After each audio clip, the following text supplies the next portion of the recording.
Practical number 2, perform the ETL process. ETL process क्या होता है? Extraction, transformation and loading to construct the database in the SQL server और power BI desktop. तो ये practical हम लोग करेंगे पावर BI में। और यहाँ पे कौन सा प्रोसेस करना है अपने को? ETL प्रोसेस करना है, जो कि हम लोगों को जो प्रैक्टिकल नंबर 1 का था ना, उसके ही आगे का ही है। मतलब हम लोगों को सबसे पहले क्या करना पड़ेगा? इंपोर्ट तो करना ही पड़ेगा डेटा, और फिर हम लोग क्या करेंगे? यहाँ पे ETL प्रोसेस परफॉर्म करेंगे। तो मैं यहाँ पे ओपन कर दे रही हूँ पावर BI। अपना ओपन हो गया पावर BI डेस्कटॉप। तो सबसे पहले हम लोग डेटा ले लेंगे, तो गेट डेटा में जाएंगे और यहाँ से ओ डेटा फीड पे क्लिक करेंगे। URL पे मैंने एक URL कॉपी कर लिया है, यहाँ पे मैं पेस्ट कर देती हूँ। ये URL मैं आपको दे दूंगी डिस्क्रिप्शन बॉक्स में। एंड देन ओके पे क्लिक कर दो।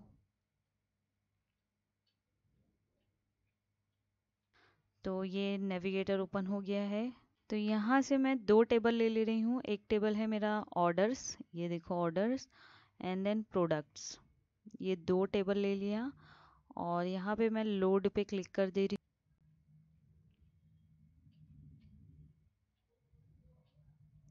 ये देखो आप लोगों को दिख रहा होगा लोड ऑर्डर्स एंड प्रोडक्ट।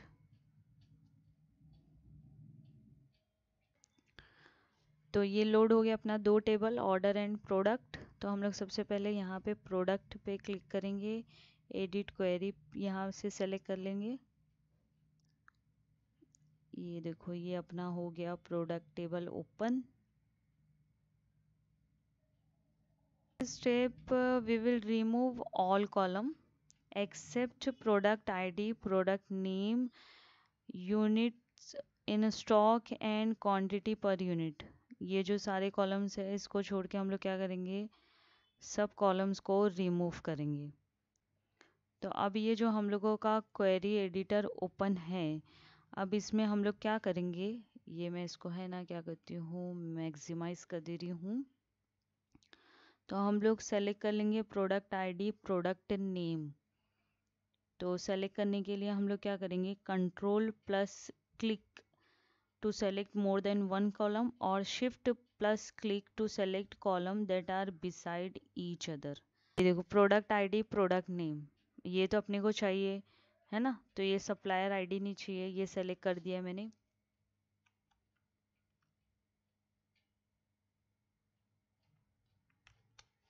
तो ये 2 कॉलम नहीं चाहिए, तो मैंने शिफ्ट क्लिक मैंने प्रेस किया और राइट क्लिक करूंगी यहाँ पे रिमूव कॉलम। ये देखो उसके बाद अपने को क्या करना है? अपने को 4 ही कॉलम चाहिए। कौन कौन से? Product ID, name, quantity per unit and unit in stock. ठीक है, तो ये वाला भी मेरे को नहीं चाहिए, तो ये भी अपने को नहीं चाहिए, तो ये रिमूव कर देंगे। यूनिट इन स्टॉक चाहिए और बाकी ये सारा नहीं चाहिए ना, तो मैं इसको सबको सेलेक्ट कर ले रही हूँ, शिफ्ट प्लस क्लिक।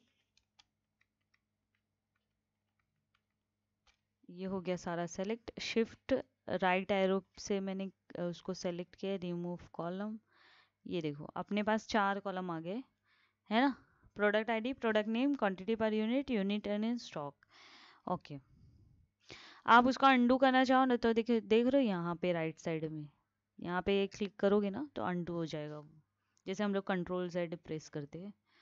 तो ये हो गया हम लोग, ये हम लोगों का पहला हो गया, जहाँ पे हम लोगों ने क्या किया? रिमूव किया column to only display column of interest. जो कॉलम अपने को चाहिए वही रखना है, बाकी को हम लोग क्या कर सकते हैं? हम लोग रिमूव कर सकते हैं। सिंपल है, राइट क्लिक करो, रिमूव कर दो। सेकेंड हम लोग देखेंगे change the data type of the unit in stock column. ये जो कॉलम है उसका डेटा टाइप हम लोग क्या करेंगे? चेंज करेंगे। When query editor connect to data, it review each field and to determine the best data type. Excel workbook product in stock will always be whole number. So in this step, we confirm the unit in stock columns data type in whole number. तो हम लोग सबसे पहले क्या करेंगे? ये select करेंगे एक कॉलम, ये दिख रहा है डेटा टाइप, ये ड्रॉप डाउन, इस पे हम लोग क्लिक करेंगे और यहाँ पे हम लोग सेलेक्ट करेंगे होल नंबर। ये दिख रहा है होल नंबर पे सेलेक्ट किया। तो इसका डेटा टाइप हम लोगों ने क्या कर दिया, चेंज कर दिया, और इसका डेटा टाइप हम लोगों ने रख दिया होल नंबर, ये देखो। ठीक है, तो ये सेकेंड हो गया। थर्ड क्या है, एक्सपांड दी ऑर्डर डिटेल्स टेबल। अब हम लोगों को क्या करना है, ऑर्डर डिटेल एक्सपांड करना है। तो order table contain a reference to a detailed table which contain the individual product that were included in each order. When you connect to data source with multiple tables such as a relational database, you can use this reference to build up your query. तो अब हम लोग क्या करेंगे, in this step we expand the order detail table that is related to the order table to combine the product ID, unit price and quantity. तो ये order table पे मैंने क्लिक कर दिया है। अब हम लोग यहाँ पे जाएंगे ऑर्डर डिटेल्स में।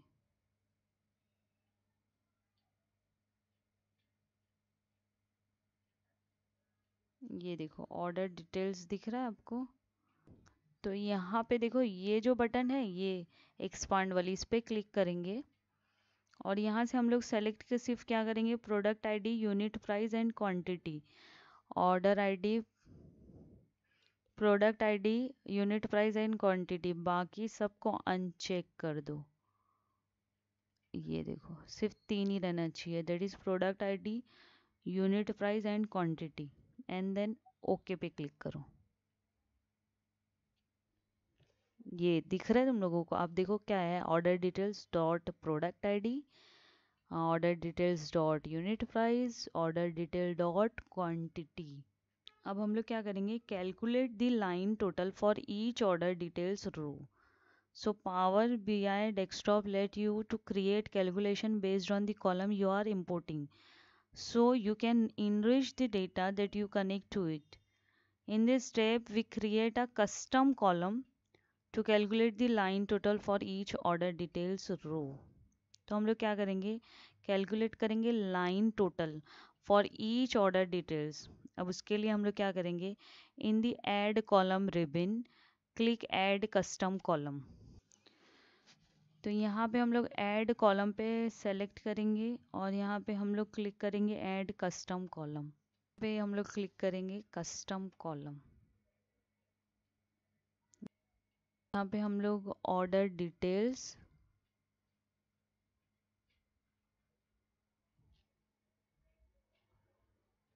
Order details dot unit price into order details quantity, ये देखो ये आ गया। And then click okay, okay पे क्लिक करेंगे हम लोग।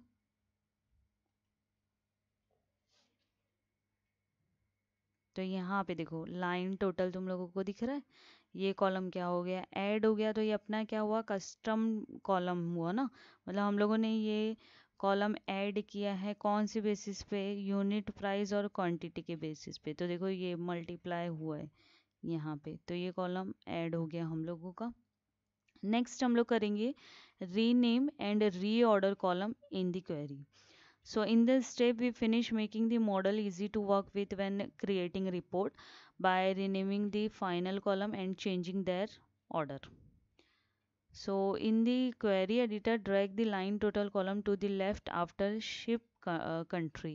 हम लोग इसको क्या करेंगे, ड्रैग करेंगे, ये देखो ये आ गया। अभी नेक्स्ट हम लोग क्या करेंगे, remove the order details dot prefix from the order details dot product id, order details dot unit price and order details dot quantity column by double clicking on each column header and then deleting that text from the column name. हम लोग देखो इस पे double click करेंगे और अब हम लोग क्या करेंगे, ये जो प्रीफिक्स है ना ऑर्डर डिटेल, इसको क्या, तो हम लोग यहाँ से सारा जो प्रीफिक्स है ना उसको डिलीट करेंगे। बहुत इजी है, ये देखो डबल क्लिक करो यहाँ पे कॉलम पे और जो डॉट से पहले है उसको निकाल दो। ये देखो ये भी हम लोग डिलीट कर देते हैं, है ना, हो गया, रिमूव कर दिया हम लोगों ने प्रीफिक्स। अब नेक्स्ट हम लोग करेंगे combine the product and total sales query. So Power BI does not require you to combine queries to report on them. Instead, you can create relationship between data set. So these relationship can be created on any column that is common to your data set. जो common रहेगा उसमें आप क्या कर सकते हो, relationship create कर सकते हो.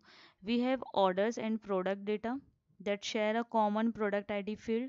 दो टेबल है ना अपने पास, order and product, जिसमें कॉमन क्या है अपने पास, product ID. So we need to ensure there is a relationship between them in the model we are using with Power BI Desktop. Specify in Power BI Desktop that the column from each table are related. That is column that have the same value. So Power BI Desktop work out the direction and coordinality of the relationship for you. So in some cases it will even detect the relationship automatically. Okay.